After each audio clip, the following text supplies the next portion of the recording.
Kali ini kita bikin ikan bumbu kuning, salah satu menu masakan kesukaan bocil di rumah. Biar lebih praktis, kita pakai bumbu desaku marinasi. Marinasi dulu ikannya minimal 1 jam. Lanjut digoreng. Sambil menunggu ikannya matang, kita haluskan dulu bahan bumbunya. Lanjut tumis sampai harum.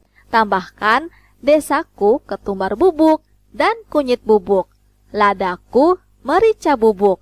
Aduk-aduk semuanya sampai tercampur rata dan tanak. Lanjut masukin rempah-rempah wangi ini. Kucurkan air, lalu aduk-aduk sebentar, tambahin santan. Tunggu sampai mendidih.